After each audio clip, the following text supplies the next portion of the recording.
Chapter 17, Planar Kinetics of a Rigid Body, Force and Acceleration. So this is the last chapter in our dynamics course. Planar kinematics of a rigid body. Last class we learned planar kinematics of a rigid body. Kinematics, as you know, that we study how motion happens, position, velocity and acceleration. We are not worried about why it happens. In kinetics, planar kinetics, we are going to study why motion happens. We are going to study Newton's second law, and we are going to study forces and force and acceleration here. That's your kinetics of a rigid body, and planar means again motion happens in one plane, and that's your planar kinetics of a rigid body, force and acceleration. What we are going to do in this chapter, we are going to introduce the method used to determine mass moment of inertia. We are going to understand what exactly means this mass moment of inertia. As you may have learned a few things about mass moment of inertia, we are going to learn some more basics in this class. Then we are going to develop the planar kinetic equation of motion for symmetric rigid body. So any rigid body we have, we are going to apply Newton's second law. And then we are going to discuss applications of this equation, Newton's second law, for translation, for rotation, and combination of translation and rotation, that's general plane motion. So we are going to apply our equation of motion for whatever we learn in chapter 16. So let's start with mass moment of inertia. What exactly this mass moment of inertia is? You know second law, Newton's second law, force is equal to mass into acceleration. Or I can rewrite the law as acceleration is equal to force divided by mass. So here, if it is a translational motion, if it is a linear motion, let's say I'm driving something or I'm pushing something, what I see is that more is the mass, less is the acceleration. This acceleration is inversely proportional to the mass. It means that more the mass is, it's going to be difficult for me to push something or to accelerate. So here acceleration is inversely proportional to mass, directly proportional to the force. And that's your translational motion, something in linear motion, let's say. Now imagine you have rotational motion. If it is a rotational motion, then I can rewrite this law, or I can look at this law as moment of force is equal to I alpha. The way we have F equal to ma, I have m is equal to I alpha, or alpha here is angular acceleration, I is moment of inertia or mass moment of inertia, and this is moment or moment of force. Now I can rewrite this equation like alpha is equal to m by I. That's moment of force, and this is mass moment of inertia.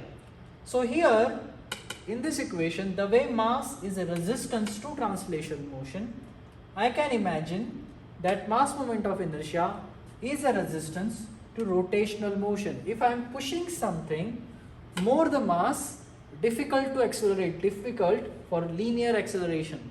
Same way, if a body has higher moment of inertia, it will be difficult for body to rotate. It will be difficult to angular acceleration, or angular, it will be difficult for you to accelerate in rotationally.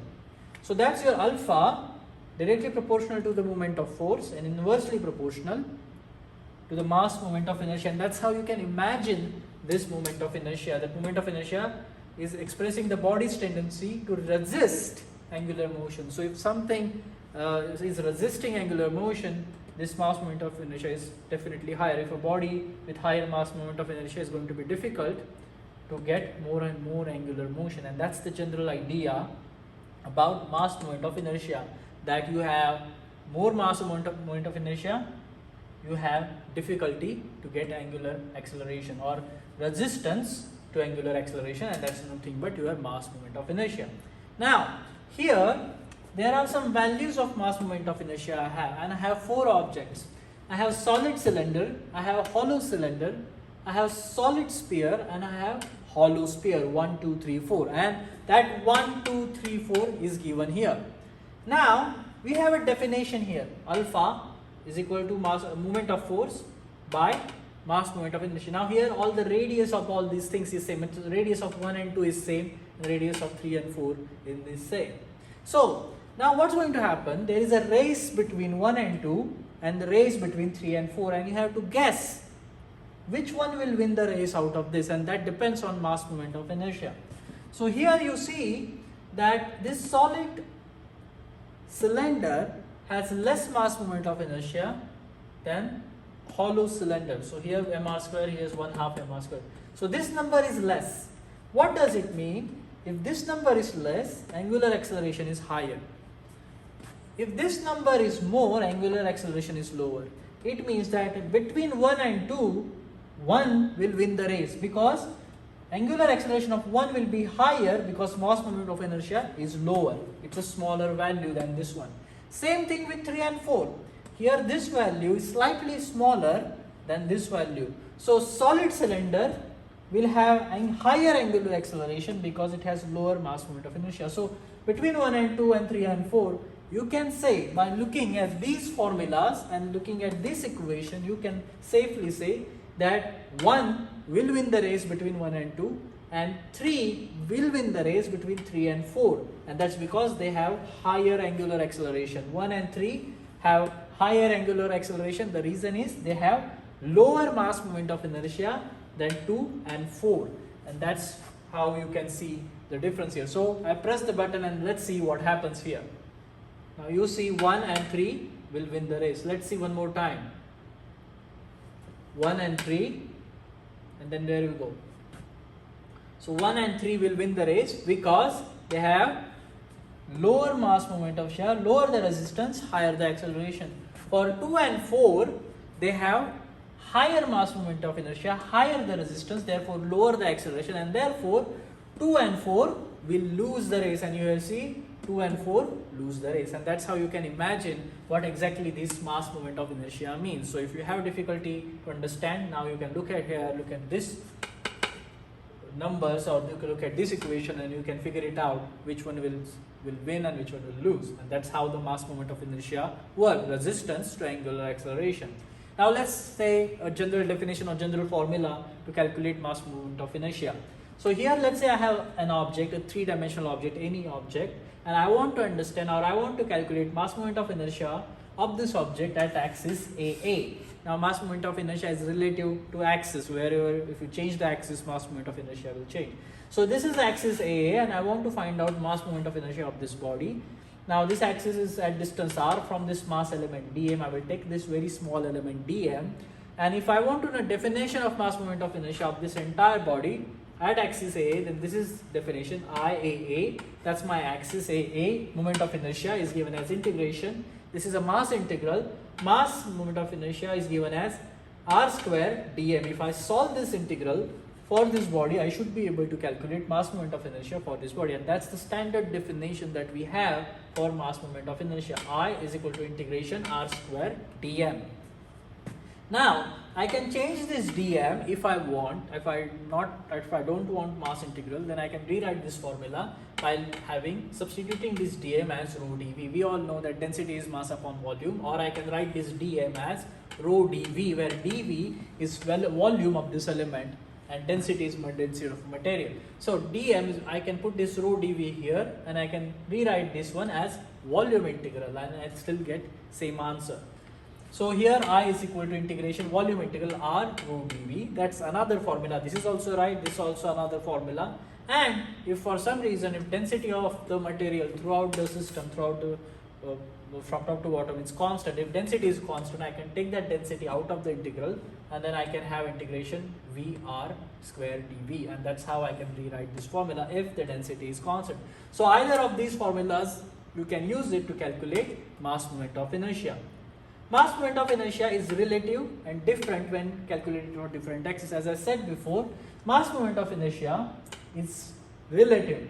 From here, the value will be different, here, here, here. If you change the axis, the value of mass moment of inertia will change, because the r will change. As it changes, r changes, and r changes, that's your distance changes, and therefore this value change and then number will change. So mass moment of inertia is relative. Keep that in mind. If you change the axis, the mass moment of inertia will change.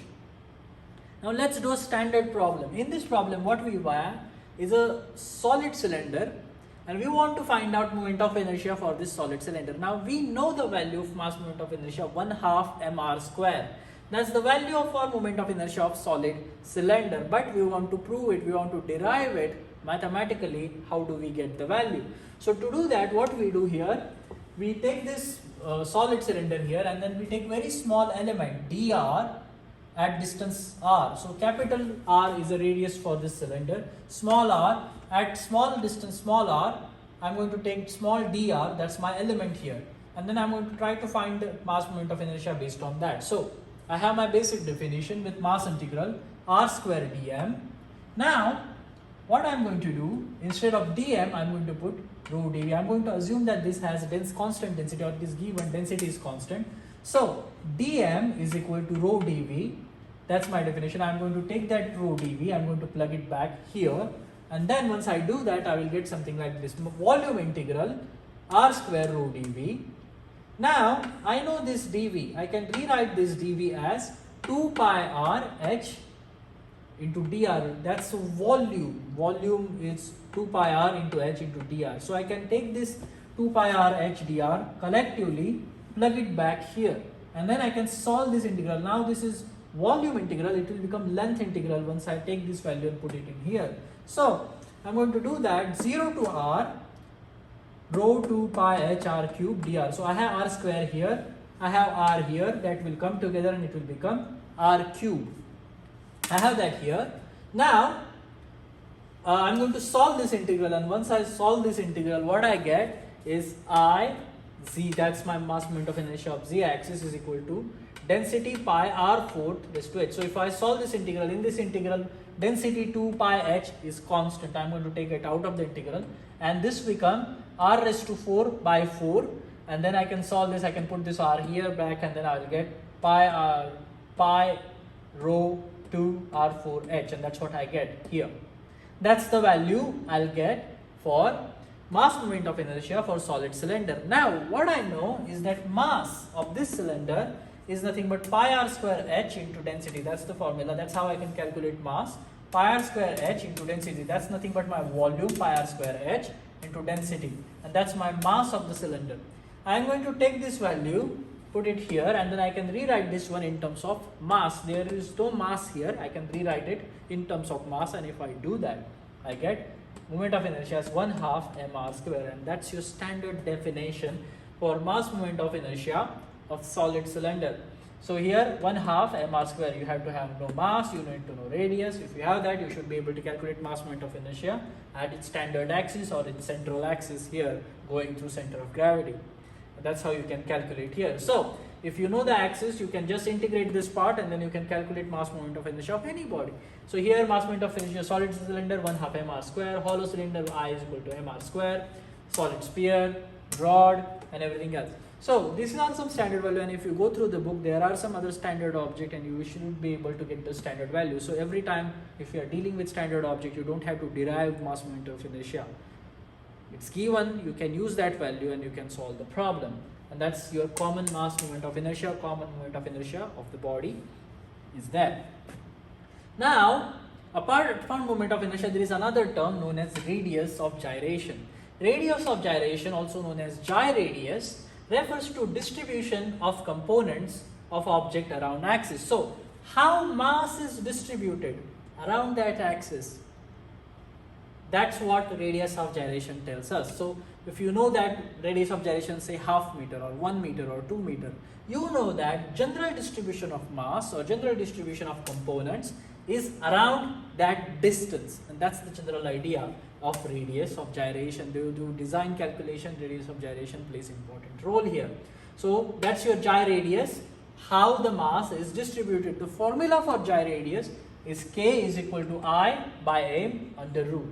K is the letter that we use for radius of gyration, I is mass moment of inertia of the body, and M is total mass of the body under root. If you do that, you can find out radius of gyration, or another way to write down is I is equal to mk square. That's if you have already the radius of gyration, then based on that you can calculate mass moment of inertia. So let's say radius of gyration is 2 meters. I'm going to put that 2 here, I have mass, and then I still can calculate mass moment of inertia. So unit for moment of inertia is kilogram meter square, and that's your mass moment of inertia here. I is equal to mk square, or if moment of inertia is given, then k is equal to I by m under root, and that's how you can calculate radius of gyration. Now there is another term known as parallel axis theorem. Now let's say I have a three-dimensional body here, and I already know a standard value, or I already know the value of mass moment of inertia which is going through center of gravity here. It is standard value, I know that value, but mass moment of inertia is relative. Now for some reason this axis changes, this axis from here to goes to here or here, or this axis goes here to here. If that happens, I may have to derive entire equation for mass moment of inertia, because as axis changes, value changes. But there is something called parallel axis theorem. What does it mean? If you have a standard value, and if your second axis, your new axis, is parallel to your standard value axis, in that case you can use parallel axis theorem and you can directly calculate mass moment of inertia without deriving it, without going through all the process of integration. So here let's say I have new axis, axis AA, at distance d. This is a parallel axis, that's what it says, parallel axis theorem. If it is a parallel from its original size or original axis at distance d, then parallel axis theorem says the new mass moment of inertia or mass moment of inertia around new axis is nothing but IAA is equal to IGAA, that's your standard value, plus MD square.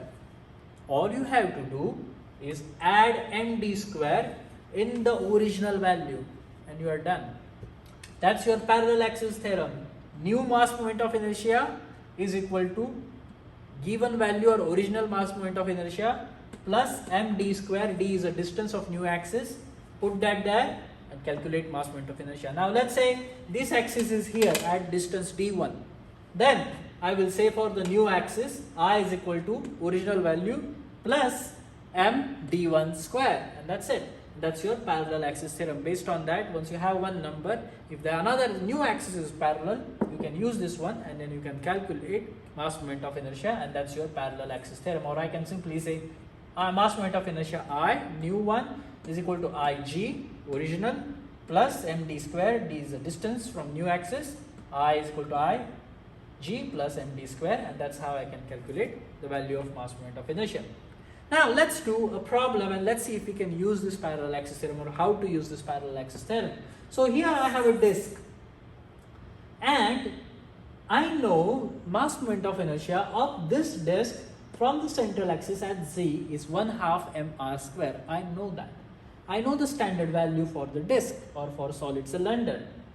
Now what it says is that calculate mass moment of inertia of disk if the axis, new axis, is going through P.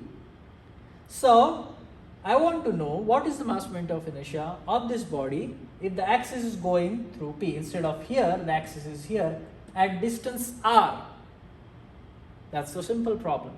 So I have two ways. Once I can go ahead and I can derive the equation, or I can use parallel axis theorem, because this axis here is parallel, and that's what I'm going to do. The axis is parallel, so I have original value 1/2 mr square.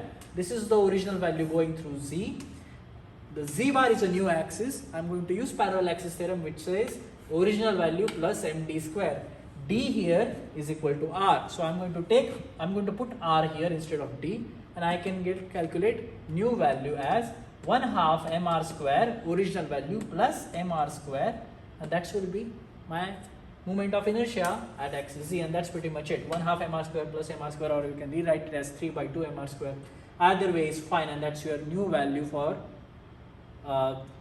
this mass moment of inertia of this body at axis P.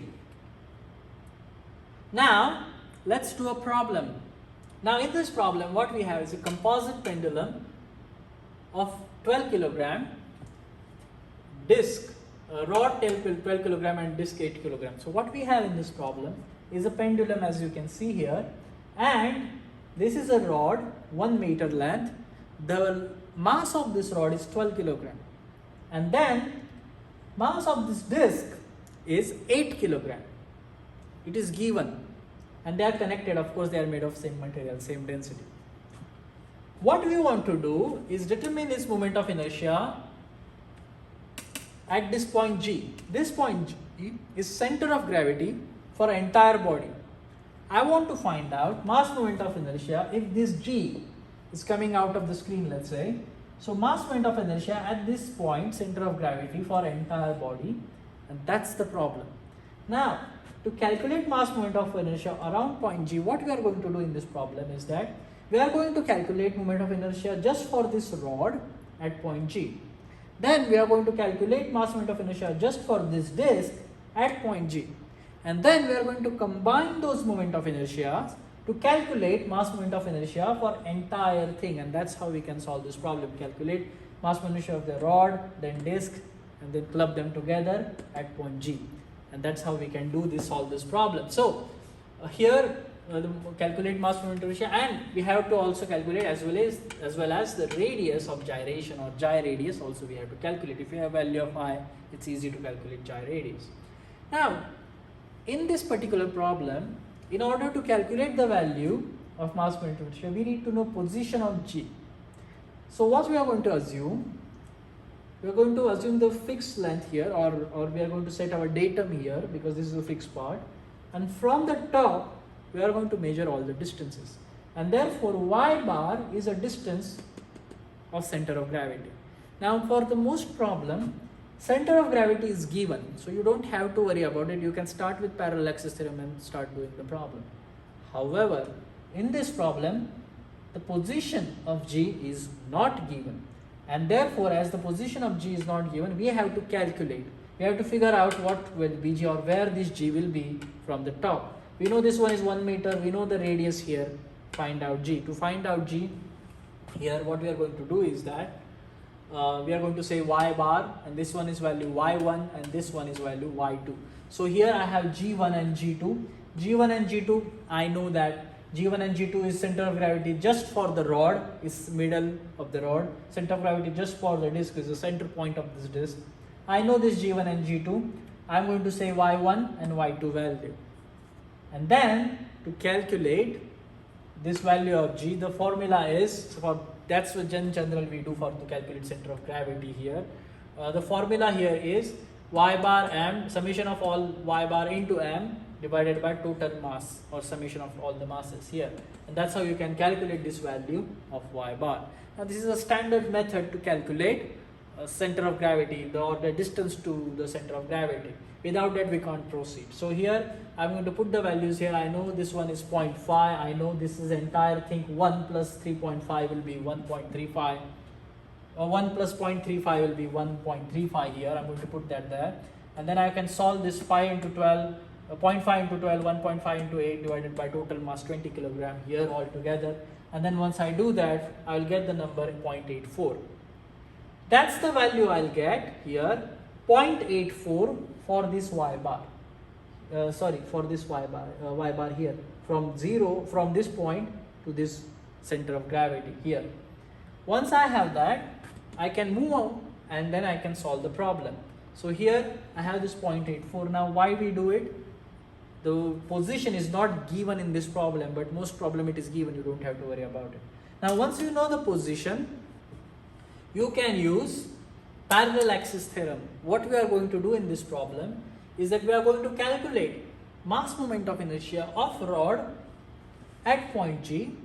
Then we are going to calculate mass moment of inertia of disc at point G, and then we are going to combine these mass moment of inertia. So mass moment of inertia of the rod at point G, mass moment of inertia of the disc at point G.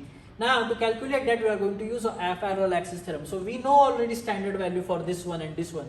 Standard value for mass moment of inertia for the rod is 1 by 12 m1l square. So this value is around this point at the center of gravity. And then disc 1/2 mr square is this value around this point. And then we are going to use parallel axis theorem. It means we need to know value, find out this distance and this distance.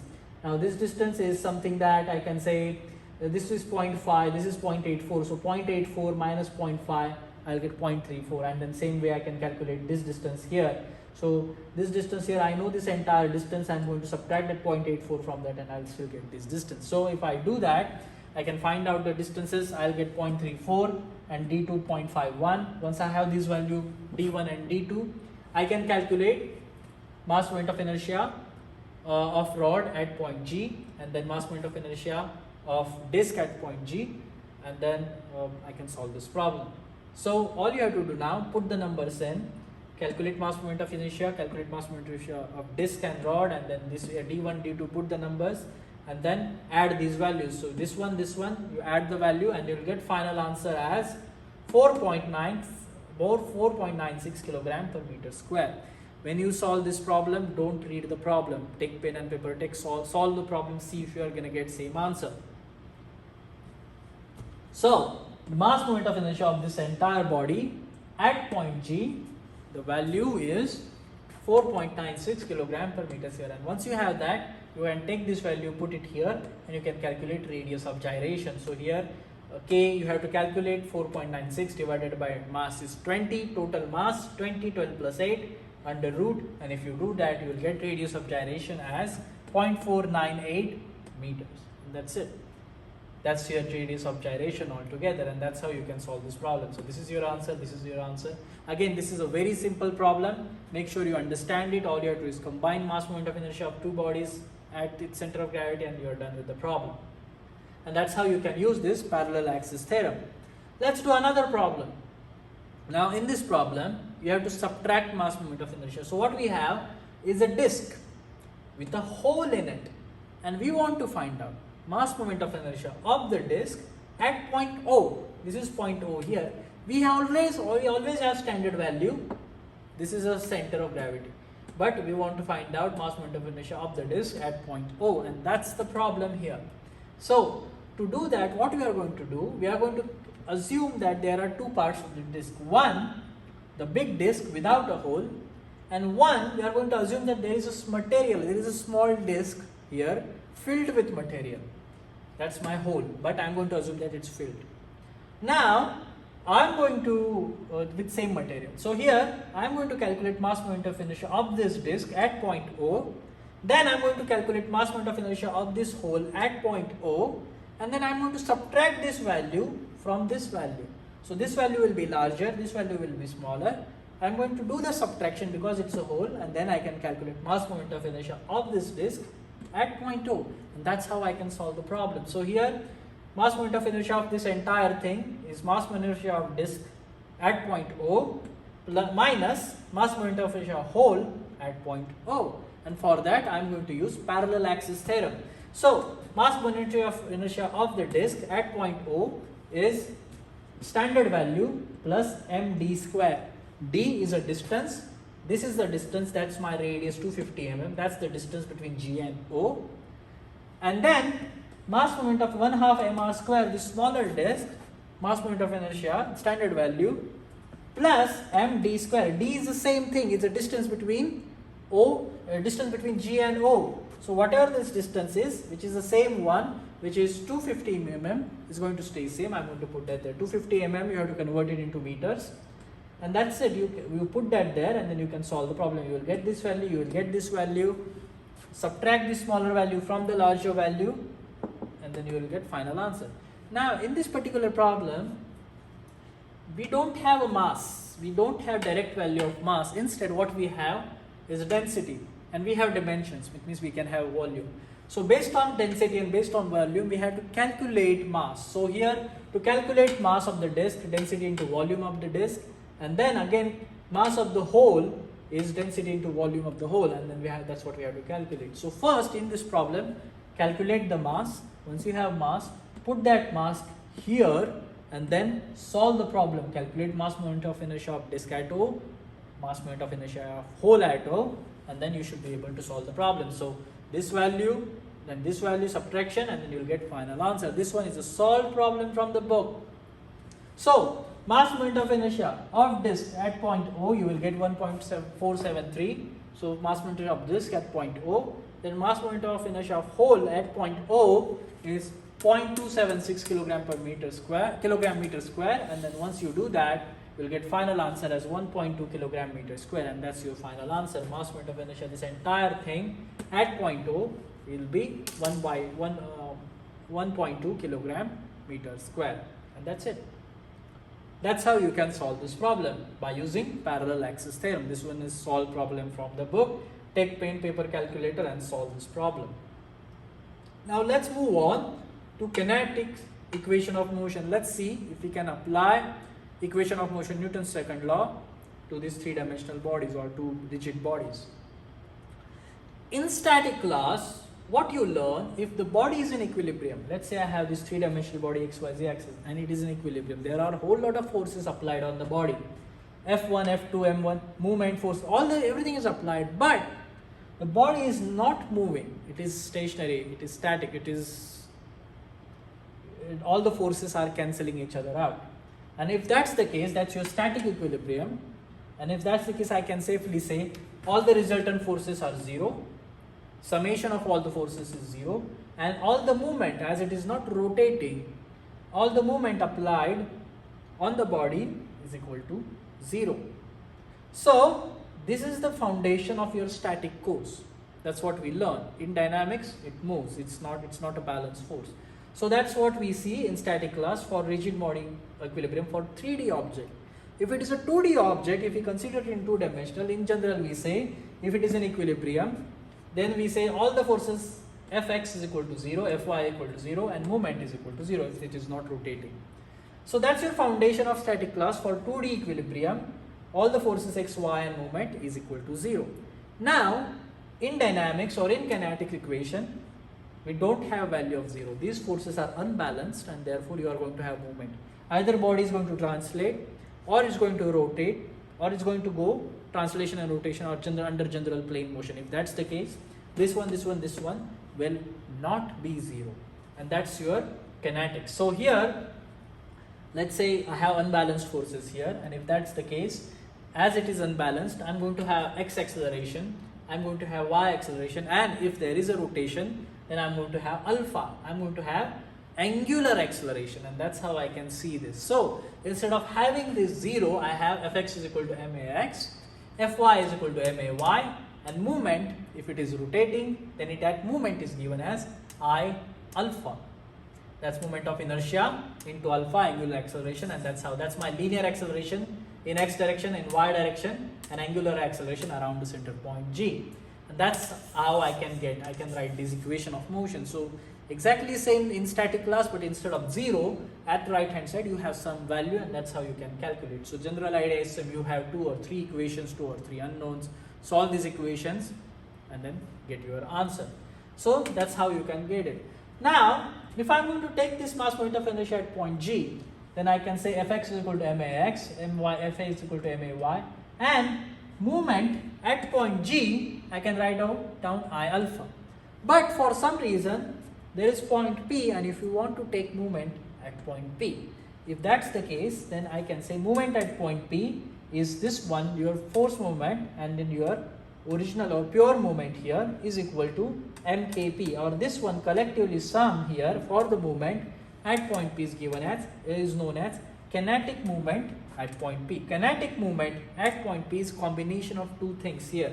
We have this movement force and then this movement pure movement here.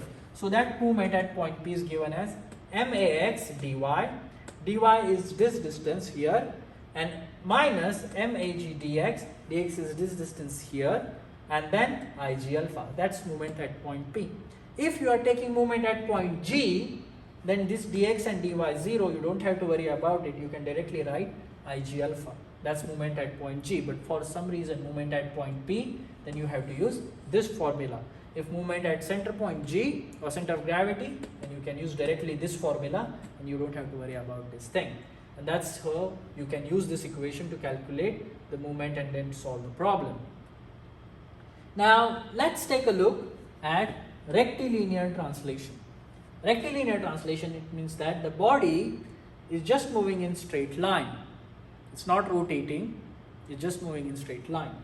If that's the case, for rectilinear translation we use fx is equal to max, fy is equal to may, and movement is equal to 0. This is translation. As it is translation, it means there is no alpha, it's not rotating. If alpha is 0, then this movement at point 0, so there are this movement applied, but for some reason they cancel each other out, and therefore it's not rotating. It will only have x and y acceleration, but no angular acceleration. And that for those kind of problem, I am going to use this set of formulas: fx is equal to max, fy is equal to may, m is equal to 0. And that's what I am going to use for rectilinear translation. Let's do a problem and then we can solve it. Now, if it is for some reason, if it is this is for rectilinear translation. For curvilinear translation, and later we will see some problems for curvilinear translation. So for curvilinear translation, if body is following curve path, it is still not rotating, then instead of using x and y, I am going to use normal and tangential component. So normal, as it is going curve path, normal component f is equal to man, ft is equal to mat, and I have this m is equal to 0, because the body is still not rotating on its own axis, it's just following curve path. That is still translation curvilinear, and if it is curvilinear, I am going to use these equations. So if it is rectilinear translation, I am going to use this set of equation. If it is curvilinear translation, I am going to use this set of equation. Now let's solve a problem for rectilinear translation, and let's see what we have here. This is a problem from the book. Here I have a car, 2000 kilogram or 2 megagram. It's traveling in a straight line. Now, in this problem, what we have is some distances are given here. And we want to find out acceleration of the car. So this car is moving. The force for the car movement is provided from the tire movement, and it's moving in this direction. So whatever the friction between tire and the road is providing the force, and it's moving. And then we want to find out what is its acceleration. So we are going to first draw a free body diagram here. So as it is a rigid body, there is a normal reaction from first tire A, normal reaction from B, and the force, it is a rear wheel drive, so force to move the car is given by here, FB 0.25 NB. So whatever NB have, 25% of that, that's the force is given to the car, and that is driving the car into this direction. So the weight is acting downwards at the center. So these are my forces here. Now my objective is to calculate acceleration of this car in this direction, and for that I am going to use equation of motion here. So to calculate that acceleration, I am going to use these three equations. All the forces in x direction max, all the forces in y direction may, and movement is 0. This car is not rotating, and therefore movement at point G is equal to 0. Now you can solve this problem by taking movement at A or at B. That is still fine, you will still get same answer. Here I am going to take movement at point G is equal to 0. I have here a set of equations. Now I am going to apply the forces. So all the forces in x direction, there is only one force in x direction, Fb is equal to 0.25 NB. There are no other forces, and Fb is that side, that's my negative side. So negative 0.25 NB is equal to minus 2000 AgM into A. That's my acceleration into x direction, into this direction. My objective is to calculate value of acceleration. That's the problem. Here the body is going, the rigid body is going into that direction, that's only x acceleration. Y acceleration is it's not going up and down, and therefore the value of Ay is 0. And as it is 0, I am going to write down this equation, the right hand side will become 0. So all the forces in y direction forces to normal upward and weight downward, and that's it, it's simple. Na plus Nb minus 2000 into 9.81, that's weight downward, is equal to 0. That's my forces in y direction. And now importantly, movement. Movement here, Na will go like this on G, Nb will go like this, and Fb will go like this. Now the direction in general, what we assume that here anti-clockwise positive. So what you can assume that there is a rocket going from here to here, and if the direction of this rocket is going anti-clockwise, then that will be, this one is clockwise, then that will be negative. So Na will be negative, Nb will be positive, and this Fb will be again negative, because this one is again clockwise. And that's how we can assume that. So Na force minus Na into distance 1.25. So that's what I'm going to write down. Minus Na 1.25. Then this Fb is going like this. So that will be minus FB minus FB is 0.25 NB. So minus 2.25 NB into this distance here, 0.3. So I'm going to write that down. Minus 0.25 NB into 0.3. That's my this distance. And then this is go like this. This is anti-clockwise. So here plus NB is equal to 0.75. That's my distance here, 0.75 is equal to 0. And that's how I can solve this problem. Now all I have to do is solve these two equations here, and then two simultaneous equations, two unknowns. Once you solve these two equations, we will get value of NB. Put that value of NB here, calculate acceleration, and you are done with the problem, and that's it. Solve these two simultaneous equations, and then you can. Now again, don't read the problem. Take pen, paper, calculator, solve these two simultaneous equations, get the value of NB, and get your acceleration. So here if you solve these two simultaneous equations, you will get NA as 6,800 Newton, NB as 12,700 Newton, and once you have NA and NB, you will get final value of acceleration as 1.5 meter per second square. So this acceleration is going in this direction as 1.5 meter per second square, and you are done with the problem. Here the direction is given here. Now that's the solved problem from the book for rectilinear translation. Let's do another problem for rectilinear translation, and then we can stop for this video. So we have rectilinear translation problem here. We have a toy car. It's the same like earlier problem. So instead of big car, we have small toy car with a mass of 0.2 kilogram. So 0.2 kilogram or 200 grams mass toy car. The distances are given 50 millimeter, 5 centimeter, 3 centimeter, 10 centimeters from the point G here, and 40. The force is applied 0.28 into this direction. Determine the acceleration of the cart as well as normal forces. So what we want to find out, there is an unbalanced force, this one, the toy car is moving in this direction. I want to find out what is its acceleration in that direction and what are the forces, normal reactions. So first thing first, I am going to draw a free body diagram. Force applied, weight downward at center of gravity, NA, NB reaction. My objective is to calculate acceleration, NA, NB, and that's it. Now for convenience, just for this problem, I am going to assume X positive in that direction. It is for convenience, you can solve it by taking X into this direction, you will get same answer.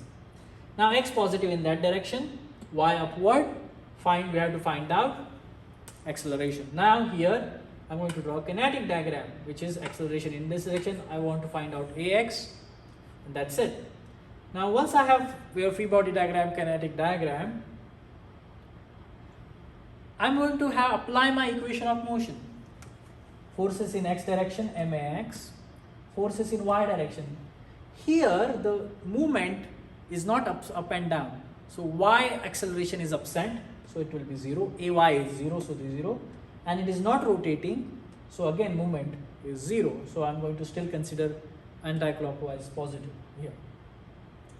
These are the three equations I have. Now I am going to say all the forces in X direction. Only one force, 0.8 Newton into 0.2 AX. I can easily calculate acceleration. In this case, that acceleration will come 0.8 divided by 0.2 is 4 meter per second. So I'll get that. And the rest of the two, all the forces in Y direction, NA plus NB weight downward minus, so I'm going to put that there. 0.2 is a mass, acceleration, gravitational acceleration downward is equal to 0. That's my first equation. And then movement. This movement negative, this movement positive, and this movement again negative, clockwise. So 0.8 into this distance, that will be 100 minus 40, that will be 60 mm, 0.06 meters. So I'm going to put that 0.06 meters here, the distance here 0.05 and 0.03, and all that I'm going to put it here. I'll get minus 8, 0.06, this will go like this, that's 0.06 meters, minus NA 0.05, minus NA 0.05, this distance, and NB 0.03 in this distance. And that's it, is equal to 0. All you have to do now is solve these two equations, simultaneous equations, get value of NA, get value of NB. This one is easy, you can solve the problem. Take pen, paper, calculator, solve this one, don't read it. Now, here you will get acceleration is 4 meter per second square, that's your linear acceleration in that direction. And then finally, if you solve these two simultaneous equations, you will get 0.14 Newton and 1.83 Newton. That's for NA and NB. And that's it, you are done with the problem. It's very simple. Whatever the problem, understand it, draw a free body diagram, apply equation of motion, solve those simultaneous equations, get the answer. You are done with the problem. More you practice, easier it gets. Now this problem, there is another approach to solve this problem. Earlier, we took movement at point G, and then you will still get same answer. Here, you got this answer. Now, in alternative approach, you can take movement at point A or you can take movement at point B, and you can still get same answer. So here, for alternative approach, I am going to keep the x and y forces same. I am going to take movement at point A, and if I do that, I will still get same answer. So kinetic movement at point A here is max dy.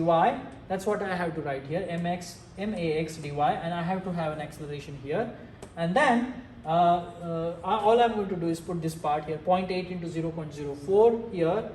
That's the movement at point A. So here, this movement, this 0.8 will go like this, and that will be anti-clockwise from here to here. So that will be 0.8 Newton into 0.04. This is the distance. So I'm going to put that here, 0.08 into this force here. And then this G will go like this. So that will be clockwise, and B will be again anti-clockwise. So I'm going to put that there. So NB positive because it is anti-clockwise. NB, this is the force, is going here like this, is equal to here NB into 0.08. So that's total distance here, 80 millimeters or 0.08. I'm going to put that there, and then minus gravity or 0.2, that's total weight into gravity into the distance. This is weight into distance 0.05. So this is the distance. This is going like this. That will be negative. So I'm going to put that minus sign, is equal to, this is the part, max into dy. So I have already value of 4. I'm going to put that here. 0.2 mass into 4 into 0.1. That's my dy. Dy is the distance, the total distance is this one, 0.1 meter or 10 centimeter. And then I'm going to put that here, dy from point G. And then once I do that, I can solve this problem. So you can take it either way. It's easier for me, it's easier to take movement at point G, but if you want, you can still take movement at point A, and you can solve this problem, and you will still get same answer. So you will still get same answer if you solve it. And that's how you can do this with alternative method. And that's your problem for rectilinear translation by using this equation of motion. We will stop here and we'll continue in the next video with curvilinear translation, and then rotation and combination of translation and rotation, that's general plane motion. Okay, I'll see you in next video.